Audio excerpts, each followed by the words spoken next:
How can Vandy win at SEC Media Days? You are Locked On Vandy, your daily podcast on the Vanderbilt Commodores. Part of the Locked On Podcast Network, your team every day. Welcome into the Locked On Vandy podcast on the Locked On Podcast Network. I'm your host, Corey Burton. Thanks for making Locked On Vandy your first listen every day. We are free and available wherever you get your podcasts and on YouTube as a part of the Locked On Podcast Network, your team every day. Today's episode is brought to you by Gametime. Download the Gametime app, create an account, and use code LOCKEDONCollege for $20 off your first purchase. Terms apply. On today's episode, we answer the burning question, how can Vandy win at SEC Media Days? They must address how they can manage a tough, grueling schedule. They also how Clark Lea and the new additions will elevate the defense. But first, new quarterback Diego Pavia has a chance to really make a difference for this offense. And the new additions there as well are going to also make a huge impact. How? Well, here's the thing. And this is what they're going to get to talk about. This is what Clark Lea is going to really get to mention on the whole. I'm excited to see kind of how he goes about talking about the whole. He's going to have to address the New Mexico State influence. Why them? Why Tim Beck? Why Jerry Kill? Why Diego Pavia? Why get pretty much the entire team? It felt like. Why do all of that, right? And it's, again, it's a system that when they came to Auburn, it was a system that really just kept them off balance all night. And that was the difference in the game.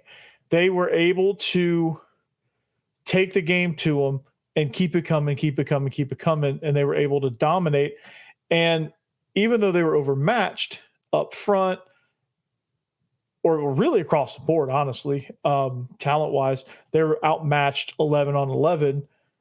They were able to keep Auburn off balance. They were able to get big plays on them. They were able to gain momentum. And I think when Clark Lea saw that, I think when a lot of people saw that, it sent shockwaves through not only the league, but the country. I mean, I know for one, I saw that score come across, and I thought it was a typo. And I know everybody in the SEC got that film, and they were wondering, and Clark Lea was probably wondering, hey, I've got to do something different here. And so he looked at them and said, hey, look, these guys were able to dominate an SEC opponent on the road with a massive, massive talent disadvantage. And in terms of being behind in overall talent, that's the story for Vandy right now in the SEC. It's a sad reality, but it is a reality. Vanderbilt is not as gifted talent-wise as the other teams in the league. So they felt like they had to do something different, and they weren't going to go service academy route and do the triple option stuff.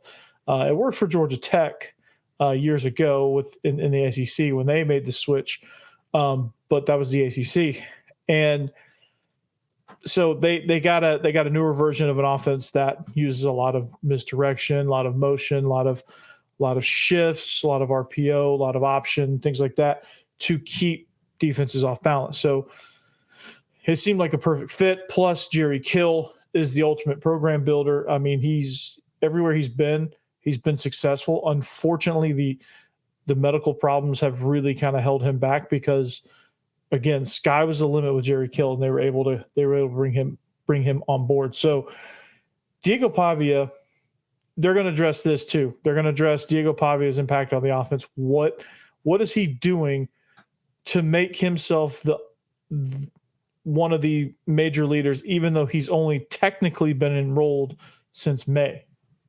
What has he done? What is it about him that he has a chance to make an impact on this offense, and he's the guy that's going to make all this go? Well, first of all, his knowledge of the system. I think everybody knows that. And so when he speaks, everyone listens because they know he knows what he's talking about. And that brings a lot of credibility to what he's saying, to what he's doing, and to what he's trying to get his teammates to do. And so these newcomers that are going to be sprinkled in here, there, and everywhere at wide receiver, in the backfield, across the offensive line, at the tight end position, wherever these new guys come in and fit in position-wise, Pavia is able to integrate them into the system, and he's able to kind of mold what they do best within the system. He has certain guys for certain things, and I think you're going to see very specialized things with this offense, whether it be personnel groups, certain combinations of receivers, certain backfield combinations, things like that. I mean, I think you're going to see a lot of different things employed to be able to get the ball rolling and rolling down the field and to get first downs and to get points. So his impact, just with the intent, just with the knowledge of the offense, is massive, because usually when you have a new coordinator, there's a little bit of a learning curve between the quarterback and the coordinator and the coaching staff, and all the guys, that they all have to get on the same page, and the quarterback's not quite sure on some things, so he has a hard time leading. But this is not the case. It almost seemed like the head coach, offensive coordinator, quarterback came over as a package deal to kind of be that trio here in Nashville. So you're not getting some of the growing pains that you would normally get with a new coordinator and a new quarterback. You're getting those guys that have been with each other the last 2 years. So that alone, as I said, makes up a ton of ground there, makes things a lot easier for Pavia to lead. Then you get the toughness, right? He's going to be a major factor in the run game. I don't know what jacks up an offensive lineman more than to see their quarterback finish tough runs. I think that's why Florida was so good. Not saying Pavia is Tebow, okay, before you go running off with that. But Pavia is a good, tough downhill runner. New Mexico State, for example, ran a bunch of that power read with the jet, or the jet read, I should say. Power read is with the back flashing across.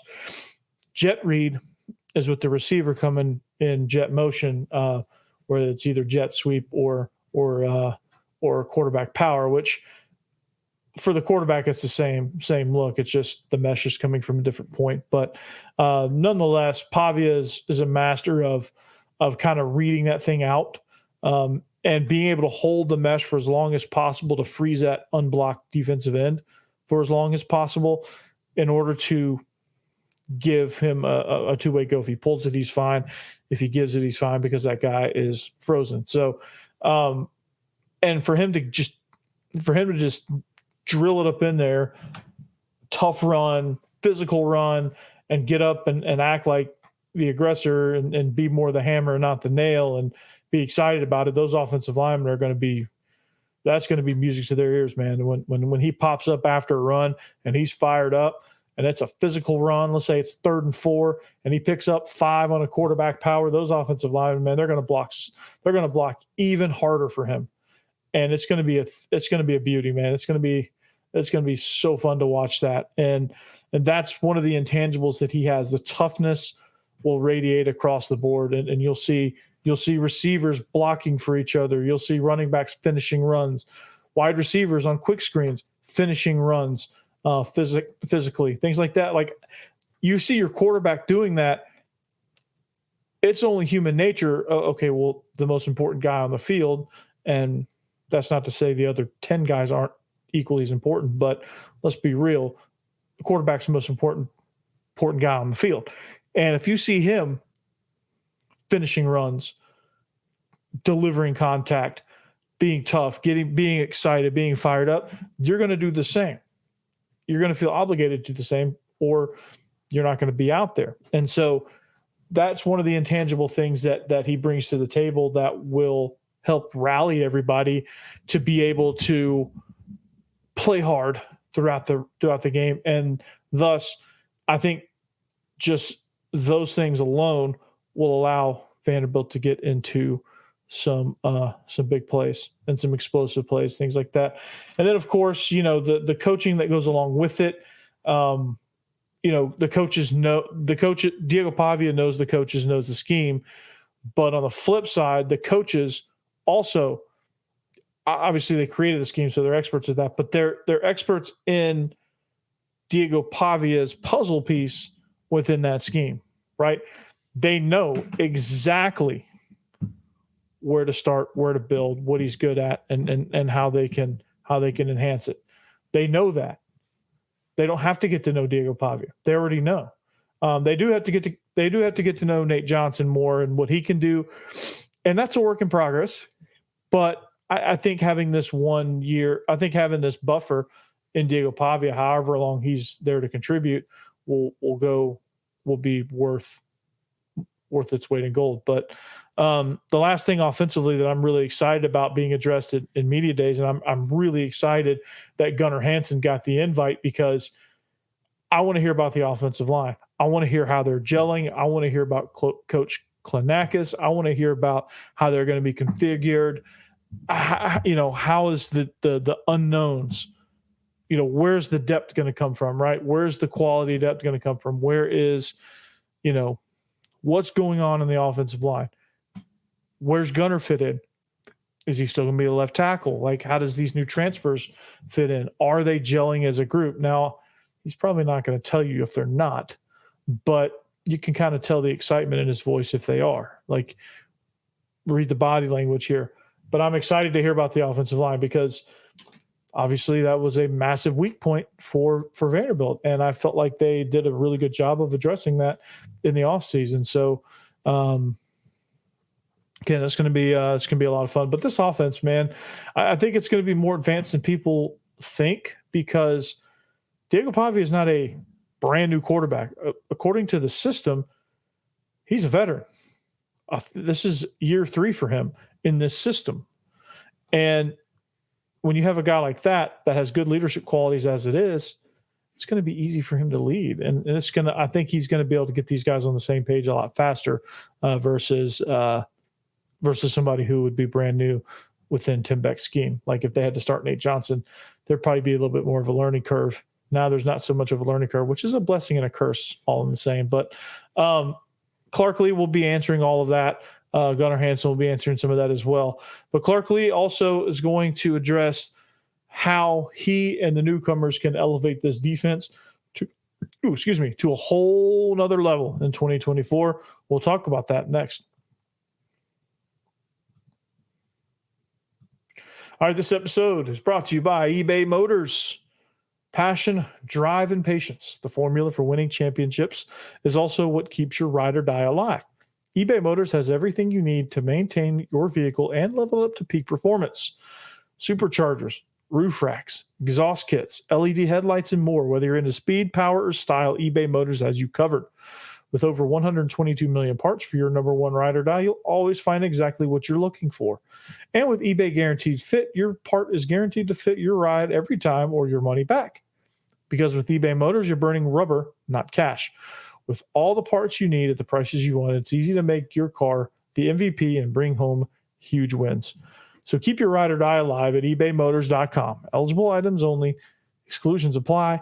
eBay Guaranteed Fit only available to U.S. customers.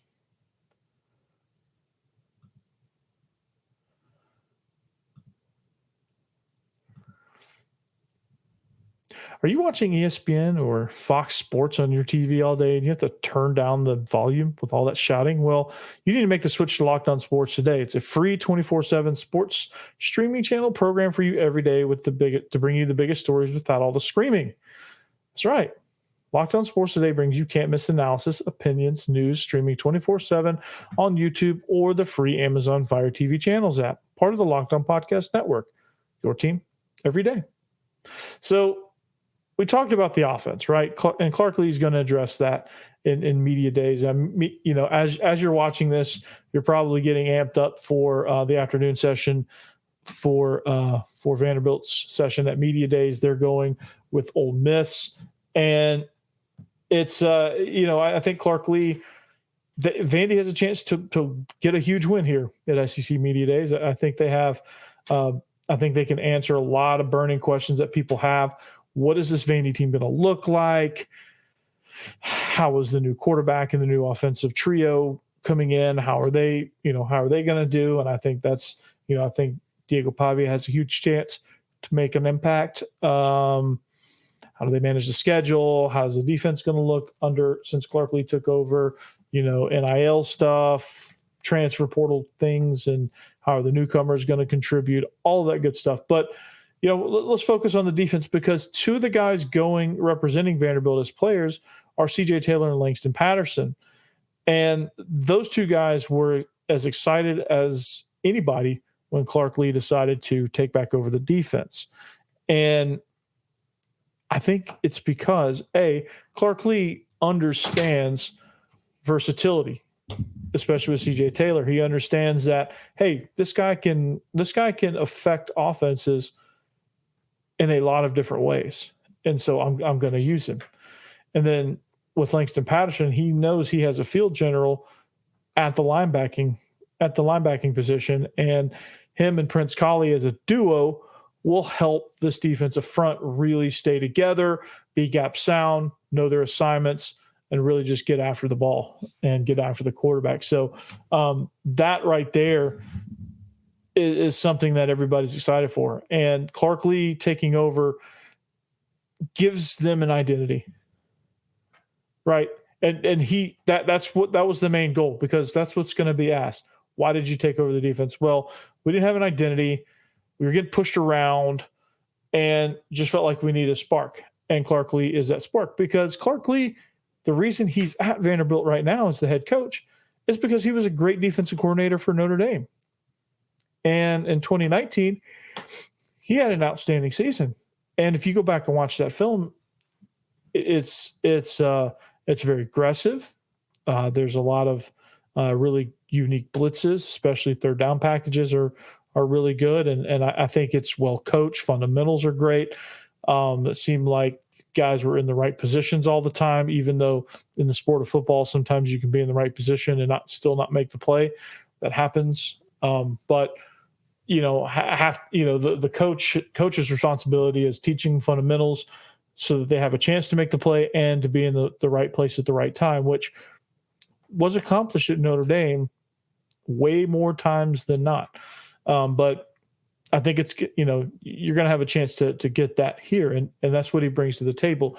And honestly, this move has caused Clark Lea to be more engaged too. I think you've noticed that he's a lot better. He's a lot more personable within the media. It seems like he's got more of a personality with the guys. And I know he may be staging that for some of these videos. I don't know exactly how he is minute to minute at practice or in the meeting rooms or in the hallways or in the offices, things like that. But you have to imagine, just based on what we see from our perspective with Clark Lea, it just didn't seem like he was all dialed in. And it seemed like he was 30,000 feet above the program looking down, not really being able to engage, even if he wanted to. And that had to change. And he knows that. And so now he's engaged. He looks like he's engaged. He looks like he's more in tune to what his defense is doing. And you're going to see this team that has an identity. And with that, you're going to see a lot more toughness. You're going to see some of these statistical categories improve, like third down efficiency, quarterback pressure, sacks, forced turnovers, things like that. And things that won't show up necessarily in the stat book unless you're a stat nerd and you're really doing a deep dive. But like quarterback pressures, some of the run game stats that don't show up, like redirects, how many times can you clog the pile, winning first, second down. That's not really a stat nerd thing, winning first and second down, but like you're going to see those stats improve. You're going to see them probably win more on first down, second down, thus being able to get off the field on third down, or by being aggressive. And he's going to allow them to get in some pretty creative stuff.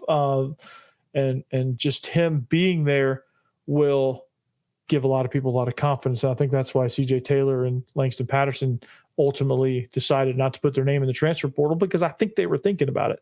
And also DeRicky Wright is going to be one of those names outside of the two guys that are going to Dallas as a name that you really need to watch out for, because he was somebody that Texas A&M wanted dearly, and he decided to go and then changed his mind. And I think Clark Lea was able to stay in contact with him and say, hey, look, this is how we're going to use you. I'm taking over the defense. Like, you didn't really know that when you decided to enter your name in the transfer portal.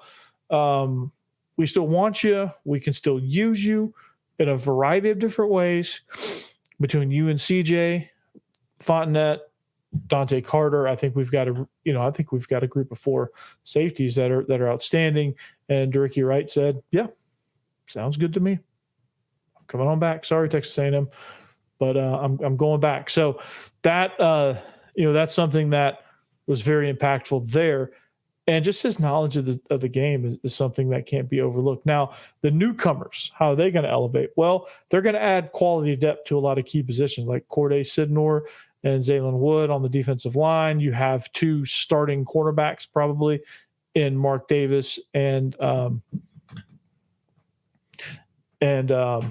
can't think of his name, Marquez Jones. But you have a lot of things going on. Randon Fontenette as well. And, there's going to be a lot of cool things happening with this defense, a lot of defensive backs. Colby Taylor is going to be somebody that's going to make an impact somewhere in the defensive backfield, probably as a slot corner. But, you're looking at a lot of guys that are coming in, just making that impact, right? Like I said, Mark Davis, Marlon Jones, the all-conference corner from Eastern Washington. And these guys are going to push the guys that are already on the roster. And I think you're just going to get a lot of competition, which you're getting. And with competition, I think that's the recipe for building a really good team. You get some really good players in here, especially in the transfer portal era. You get some guys in here that can push some of the guys already on the roster. You get a little competition going, and next thing you know, everybody's elevated their level of play. And so you're looking at a team that can do a lot of things defensively because they're pushing each other, right? And when you are somebody that can't afford, okay, I got a transfer guy pushing me a little bit, I can't afford to make mistakes, then next thing you know, you're raising your level of play and you're either holding them off or you're not, right? So like the star position, Randon Fontenette comes in. He shouldn't be able to start from day one, right? But right now he's penciled in as the starter, and the other guys are going to have to do something about that. CJ Taylor obviously is going to be the starting, one of the starting safeties. Maurice Hampton Jr. coming in from Memphis, previously from LSU before that. He's going to come in and push some guys. But Marlon Sewell and Jalen Lackey coming in from high school. But Marlon Sewell is going to have to, do something about that. Dericky Wright resumes his role as a safety with Dante Carter pushing him. He can't let Dante Carter take his spot. Martell Height, Tyson Russell, and Trudell Berry are all guys that are going to have to hold off these very talented transfer portal guys. And so with that brings great competition. And you also look across the ball and you're going against guys that are coming in for the first time as well. And there's naturally a little offense versus defense and some of the competitive spirit there as well.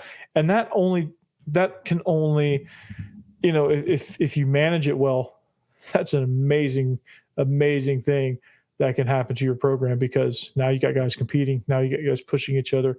It's going to be phenomenal. Okay. And that's what you need when you're managing a tough schedule. You have a tough and grueling schedule. You need to build quality depth. That's how you do it. That's how you manage the tough schedule. So we'll talk more about that next.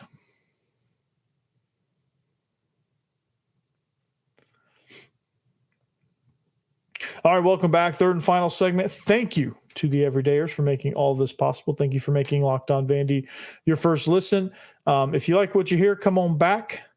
Make sure you make Locked On SEC your second listen. Thank you to the Everydayers. Make all of this possible. So Shout out to all the other great shows on this channel, especially Locked on Ole Miss with Stephen Willis and Locked on Auburn with Zach Blackerby. Without those two, I probably wouldn't be sitting in this chair, but glad to be here, excited to be here, stoked to be here.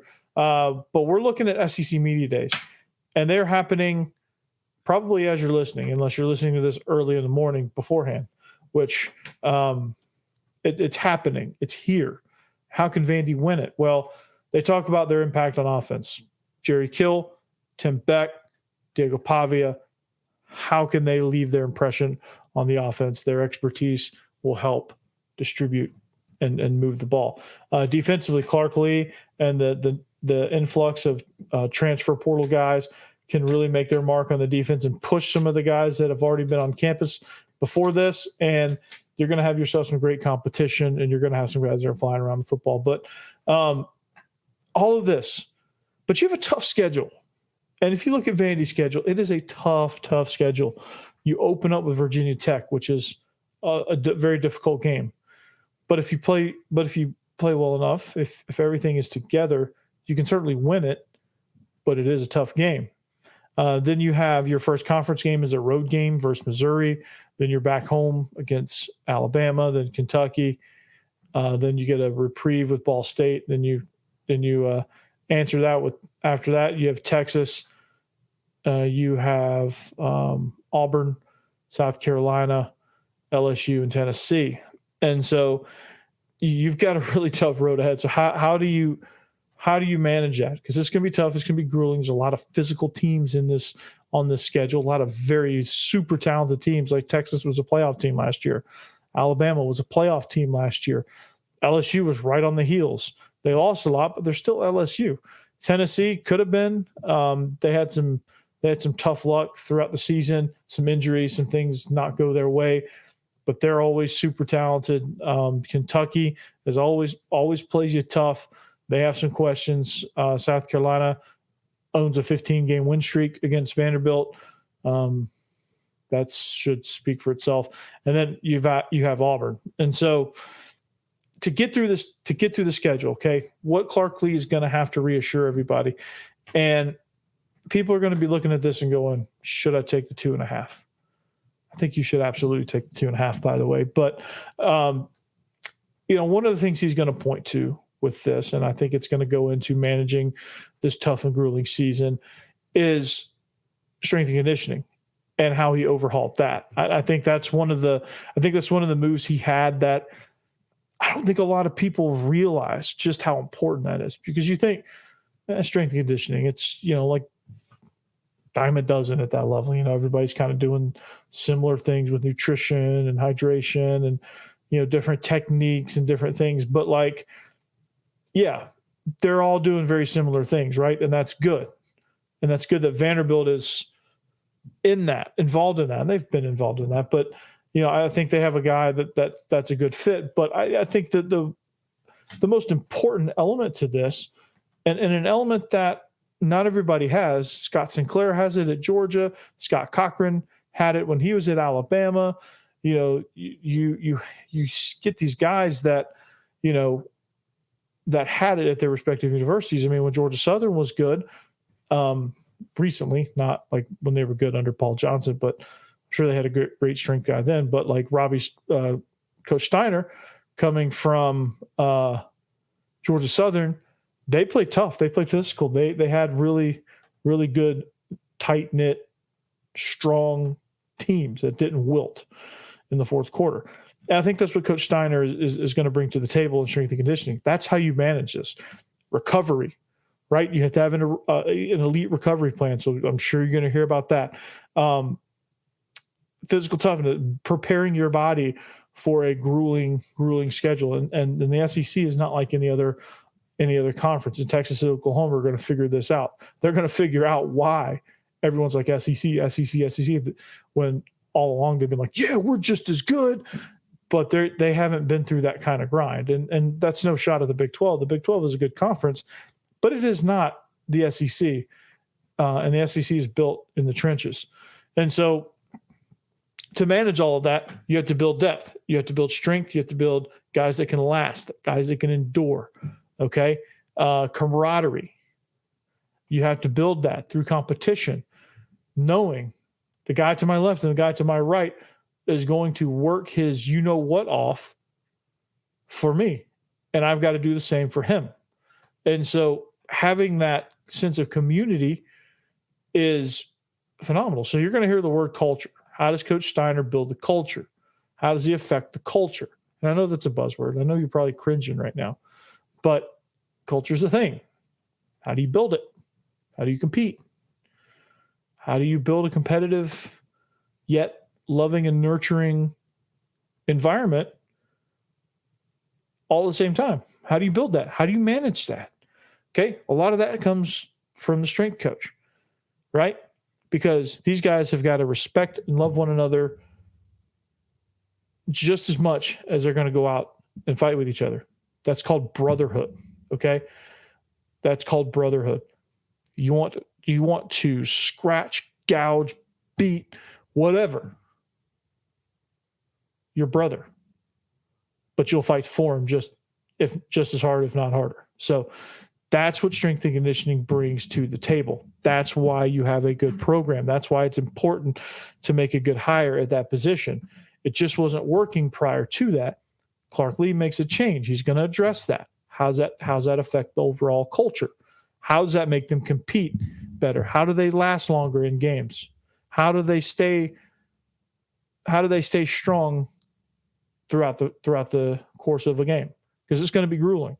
You go from Missouri to Bama to Kentucky. Yeah. And how do you do that week in and week out? How do you recover? What does it look like? You're going to talk about that impact, okay? How are the coaches taking care of these players with the practice schedules, with competing, getting these guys quality reps so that they can go into these pressure cookers like Folsom Field or Death Valley or they host Tennessee this year. But, how can they go into these tough road environments? Jordan-Hare.